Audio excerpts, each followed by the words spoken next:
Terima kasih Anda masih bersama kami di Sapa Indonesia Pagi. Saudara masih membahas soal debat yang nanti akan dilakukan pada hari Minggu dan diikuti oleh ketiga calon presiden. Ini mengangkat tema soal pertahanan, keamanan, geopolitik dan juga hubungan internasional. Kalau di segmen sebelumnya kita sudah membahas soal bagaimana posisi Indonesia kemudian di mata dunia, di internasional untuk sebagai inisiator perdamaian Palestina, kemudian juga beberapa isu-isu lainnya, dan salah satunya tadi juga sudah dibahas soal pekerja migran, perlindungan terhadap pekerja migran Indonesia. Nah, untuk di segmen ini saya lebih fokus ke isu pertahanan keamanan yang kemudian juga turut dibahas, dan pastinya ya lagi-lagi ini tentu soal alutsista.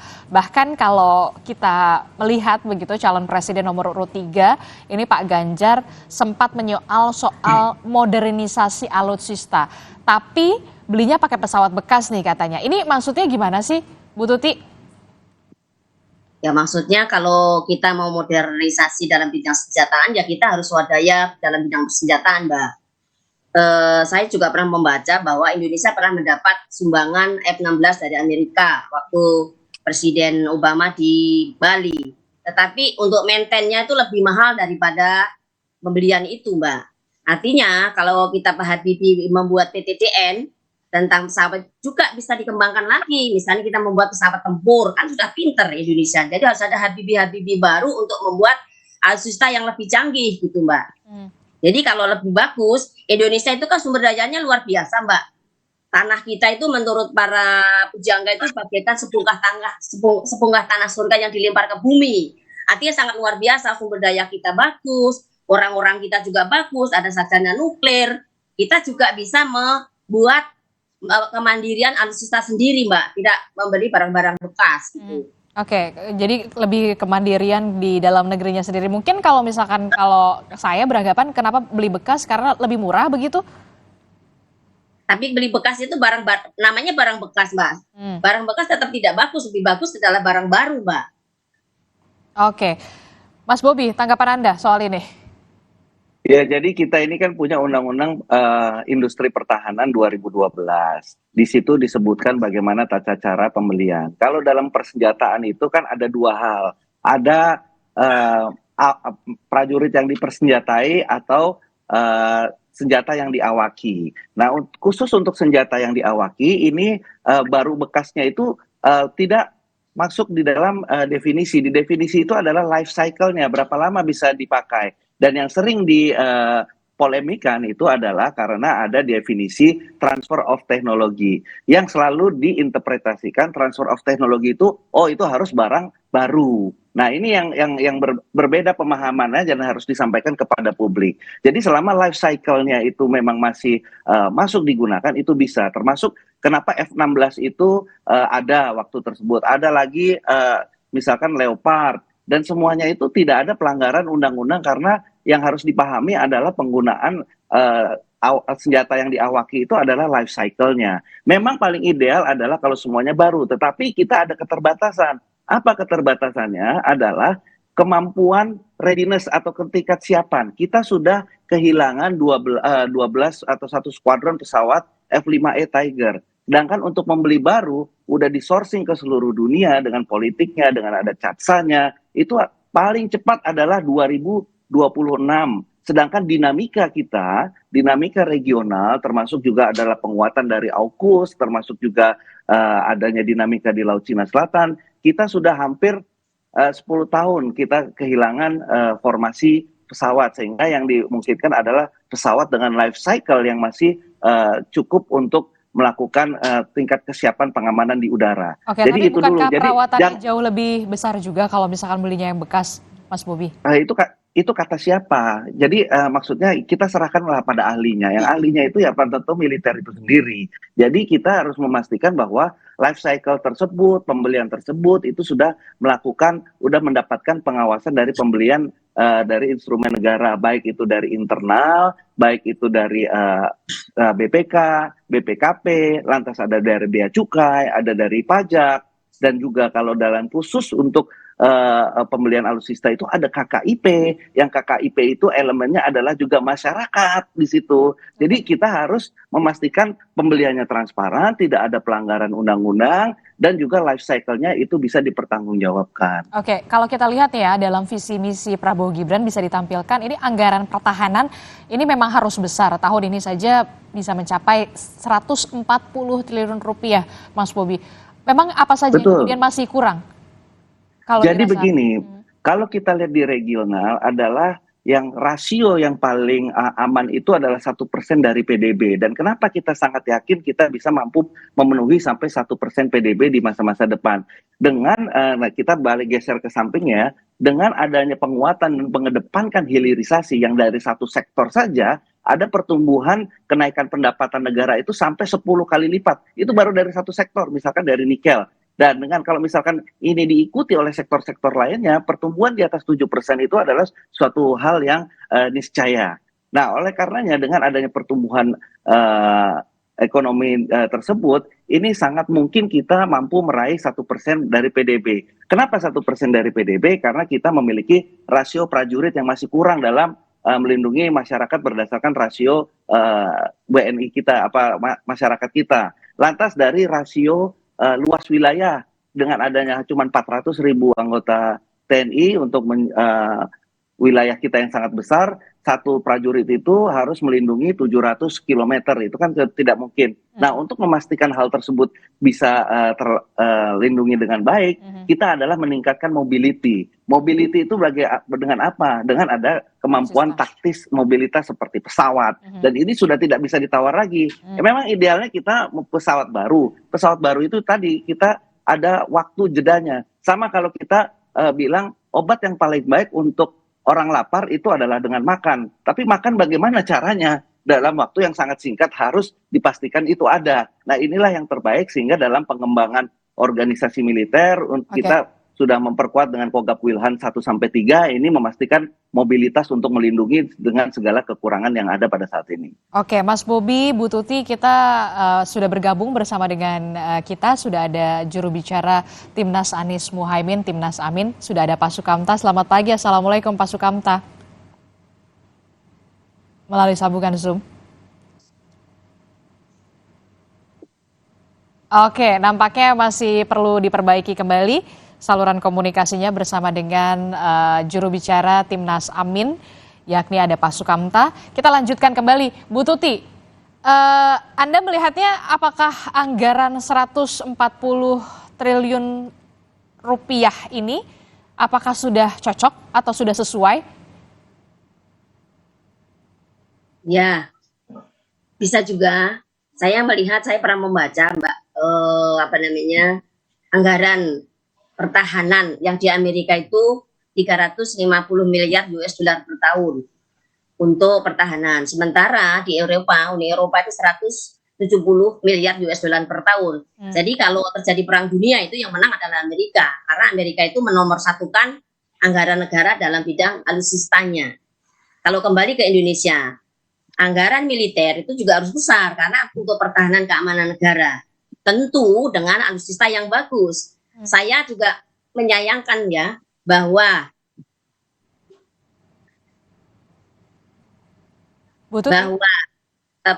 setiap angkatan udara itu latihan itu pesawatnya selalu jatuh dan mati.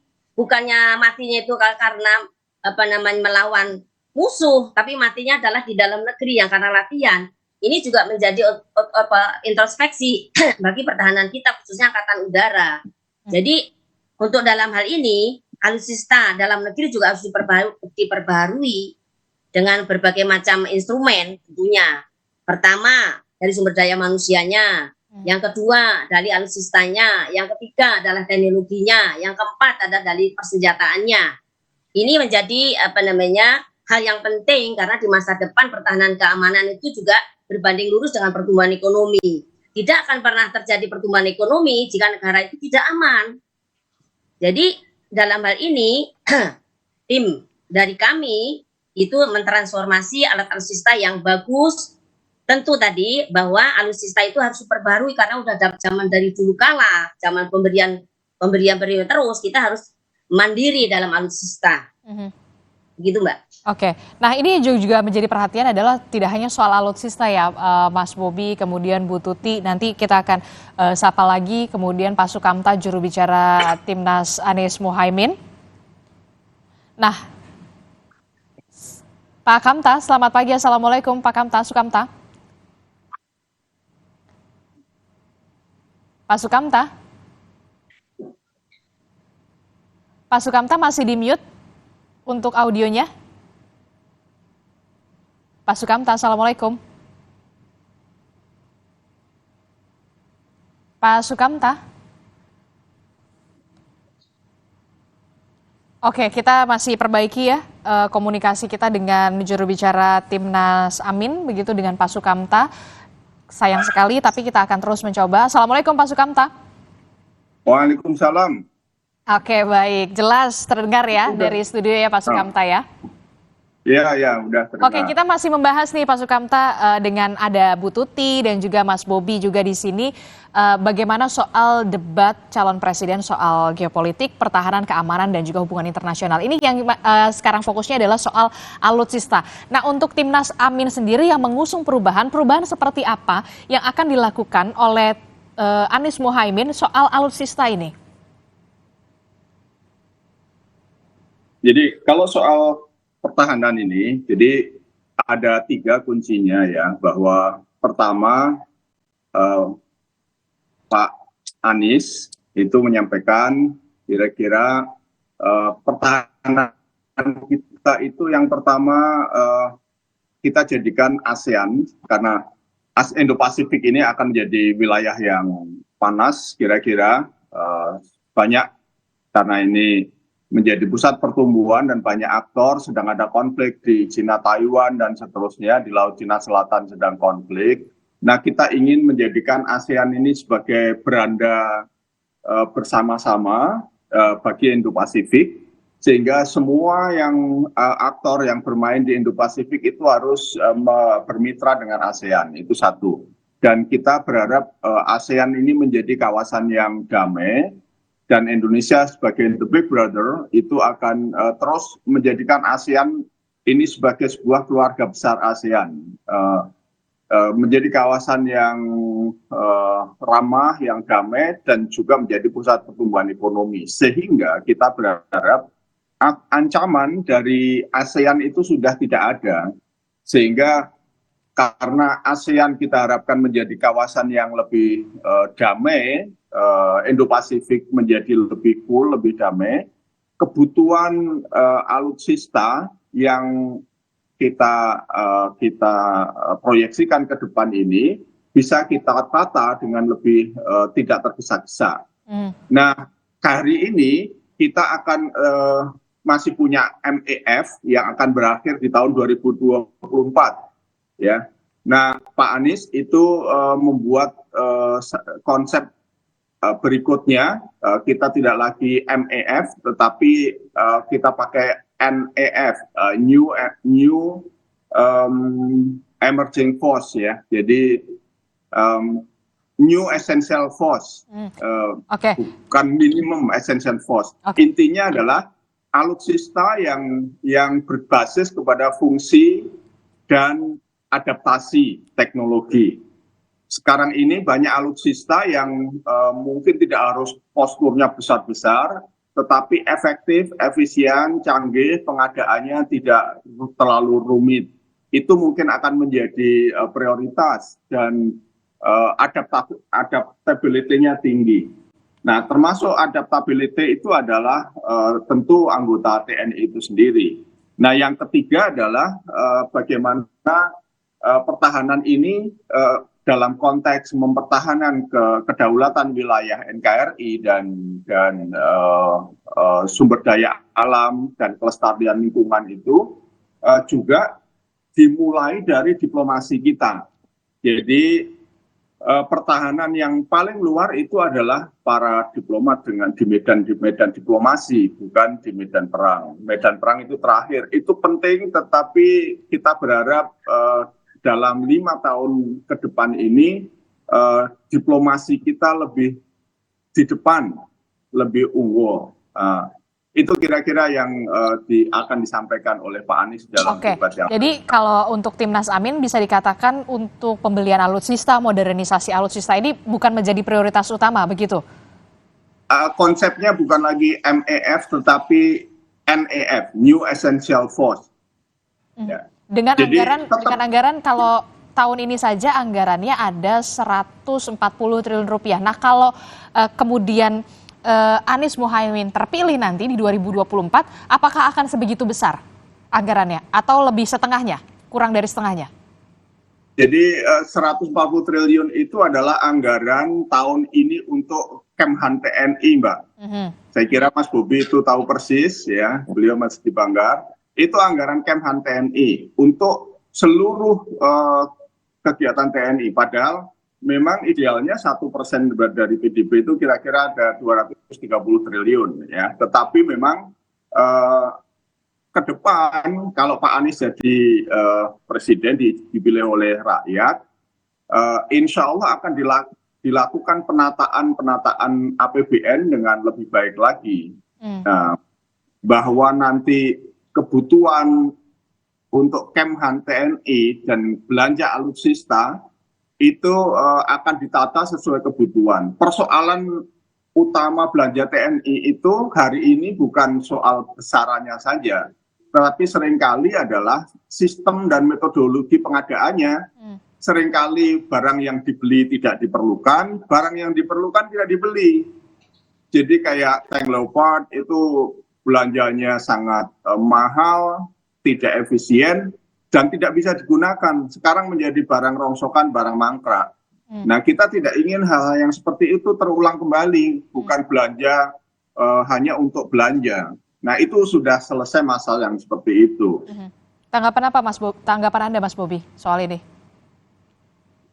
Ya, kalau misalkan pembelian itu pasti masing-masing memiliki prioritas-prioritas, sehingga kita ingin memastikan bahwa sistem pertahanan itu memang berbeda dengan MEF yang dimulai 2009 sampai 2024 itu, yaitu berdasarkan ancaman, berbasis ancaman atau threat. Nah, sedangkan yang Prabowo Gibran akan lakukan di masa depan adalah memastikan berdasarkan capacity threat. Apa contohnya capacity threat? Adalah misalkan perang yang bukan konvensional, seperti misalkan perang cyber. Ini yang kita ingin memastikan bahwa kemampuan alutsista kita mampu untuk adaptif dengan zamannya, bukan hanya berdasarkan perang konvensional saja. Kita sudah melihat baru-baru ini di Ukraina, di Rusia, di mana barang-barang besar itu bisa dirontokkan dengan barang-barang yang kecil. Itu adalah berdasarkan capacity threat. Ini yang akan dibangun di dalam pembangunan militer berikutnya. Oke, Bu Tuti, tanggapan Anda soal ini. Kalau Timnas Amin mengatakan tidak ada ancaman yang kemudian begitu harus dikhawatirkan. Jadi kemudian pembelian alutsista itu memang harus diperbaiki lagi begitu. Kalau Bu Tuti sendiri sepakat dengan ini?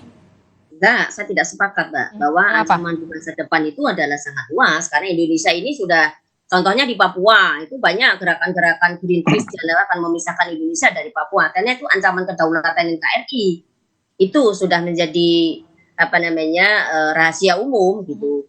Dan negara Indonesia itu negara yang sangat kaya raya gitu. Jadi pertahanan keamanan nomor 1. Untuk itu maka kali kami tim Ganjar Mahfud, tim Ganjar Mahfud, satu, bahwa kita harus pertahanan yang melibatkan seluruh rakyat semesta, itu yang masih kita pegang, yaitu SIS Hankam Rata, pertahanan keamanan rakyat semesta yang melibatkan seluruh rakyat semesta untuk melindungi tanah airnya dimanapun dia berada, Yang kedua adalah tentang modernisasi alutsistanya, Mbak, itu penting. Karena masa depan itu adalah kita berhadapan dengan bangsa-bangsa yang maju. Yang tadi bahwa anggaran militernya 350 miliar US dollar per tahun, Mbak. Dan sekarang ancaman-ancaman perang itu di mana-mana, ya kan? Sekarang ada di Korea Selatan, Korea Utara, ya kan? Kemudian di Laut Cina Selatan. Kemudian di Israel dan Palestina. Indonesia itu negara yang amat sangat rentan terhadap penjajahan asing. Penjajahan asing itu ada dua, penjajahan ideologi dan penjajahan secara militer gitu. Jadi bangsa Indonesia harus kuat keamanannya, kuat pertahanannya dari sisi mentalnya, dari sisi persenjataannya. Oke, ini juga yang kemudian tadi sudah disinggung sama Mas Bobi adalah soal perang siber. Mas Bobi, kita ketahui ada beberapa permasalahan ya soal keamanan siber kita pada saat kemudian kita lihat data bocor KPU, kemudian pada saat itu website dari DPR juga sempat dihack begitu kalau Anda ingat. Nah, untuk pasangan Prabowo Gibran, Mas Bobi, keamanan siber seperti apa yang kemudian nanti akan ditebalkan? Seperti apa? Apalagi ini juga soal menyangkut anggaran juga ya, soal keamanan siber ini.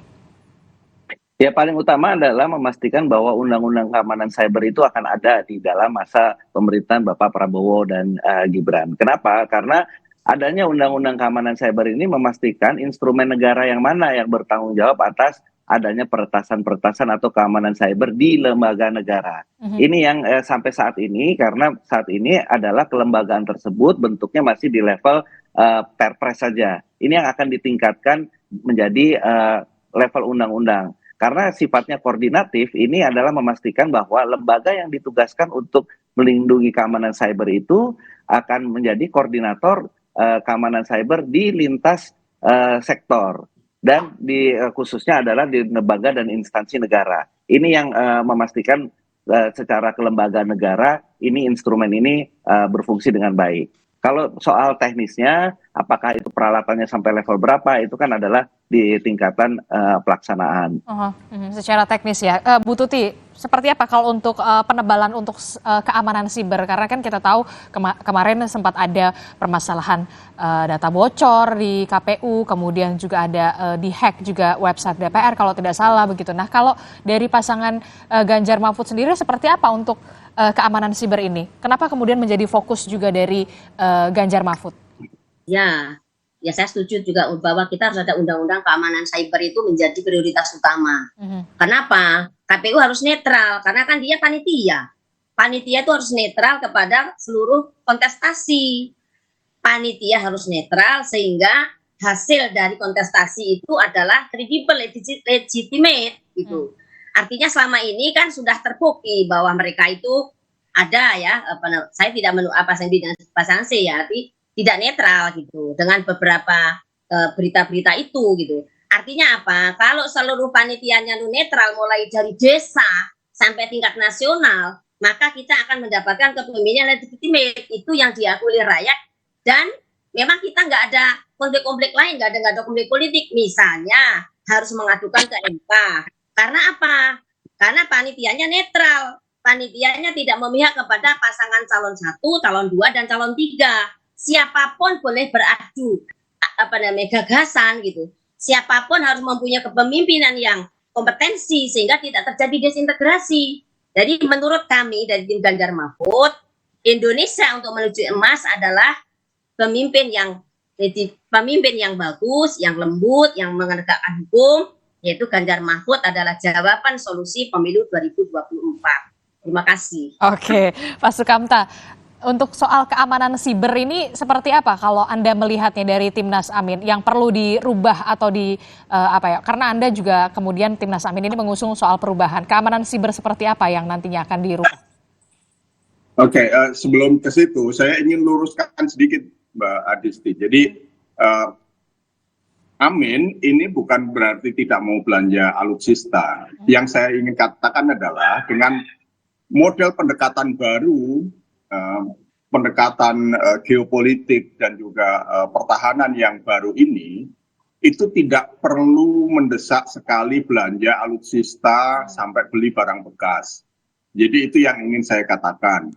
Cukup dengan schedule yang ada itu diteruskan sambil melakukan belanja sesuai konsep yang baru dan perencanaan yang baru yang disebut NEF, New Essential Force tadi.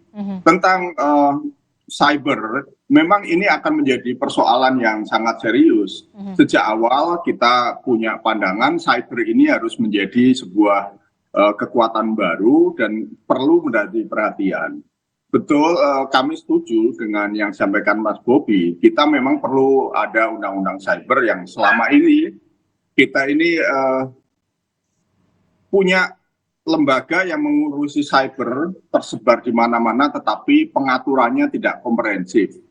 Nah, sampai termasuk urusan pertahanan yang melibatkan cyber, itu sampai hari ini tidak jelas siapa yang harus melakukan apa. Itu memang harus menjadi prioritas untuk penataan, dan Amin sudah masuk menjadi visi misi Amin untuk menata urusan cyber ini. Baik itu soal pertahanan keamanan cyber, soal penataan sistem cyber di Indonesia secara keseluruhan, itu akan ditata semuanya. Nah, selama ini ada BSSN, ada BIN, ada Polri juga punya cyber. Sementara kejahatan-kejahatan cyber itu volumenya dan intensitasnya makin besar, kemungkinan unit-unit cyber ini akan perlu dinaikkan statusnya. Nah, tapi yang paling pokok adalah seluruh pengaturan ini harus dengan menggunakan undang-undang yang komprehensif. Dengan pengaturan yang setingkat undang-undang, paling tidak cukup dengan Kepres atau Perpres. Oke, Pak Sukamta, terakhir ini soal kesejahteraan prajurit TNI dan juga Polri. Kalau tidak salah, ini saya membaca pemerintah awal tahun ini memastikan gaji pegawai negeri sipil TNI dan juga Polri serta pensiunan naik. Anda setuju?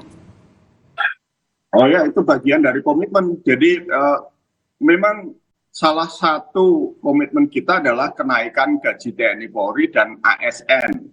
Tetapi itu semua tidak berdiri sendiri. Itu bagian dari kenaikan kemakmuran bersama. Karena cita-cita Amin adalah tahun 2045 itu bukan lagi semata-mata Indonesia menjadi negara nomor 4 pendapatannya. Tetapi tahun 2045 itu adalah negara, visi Amin Indonesia menjadi negara dengan kemakmuran bersama yang merata, dengan tingkat yang lebih tinggi. Otomatis TNI, Polri, ASN itu juga akan ikut makmur bersama dengan seluruh rakyat Indonesia yang lain. Gitu. Itu yang menjadi visi kami. Mas Bobi, singkat saja soal kesejahteraan TNI Polri. Ya, sebagai kepala pemerintahan, Prabowo Gibran akan memastikan adanya lembaga instrumen yang akan mendukung kesejahteraan TNI untuk bisa mengakses masa pensiunnya, untuk bisa mengakses pendidikan, untuk bisa mengakses kesehatannya. Oleh karenanya, solusinya bukan hanya semata kenaikan anggaran saja, tetapi memastikan adanya lembaga-lembaga yang mendukung, seperti adanya Universitas Pertahanan yang mendukung pembentukan dokter-dokter baru yang nantinya masuk di dalam rumah sakit militer yang bisa melayani para prajurit beserta keluarganya. Lantas juga prodi-prodi lain seperti pembentukan SMA unggulan di berbagai daerah agar prajurit bisa juga mengakses pada pendidikan yang layak dan juga masyarakat juga bisa ikut menikmatinya. Jadi sebagai kepala pemerintahan adalah memastikan kesejahteraan tersebut itu bisa didukung bukan hanya semata menunggu adanya pertumbuhan ekonomi, tetapi memastikan adanya lembaga atau instrumen negara yang mendukung terhadap roadmap untuk memastikan kesejahteraan dan profesionalitas prajurit TNI. Oke, Bu Tuti, soal kesejahteraan TNI Polri. Ya, setuju Mbak.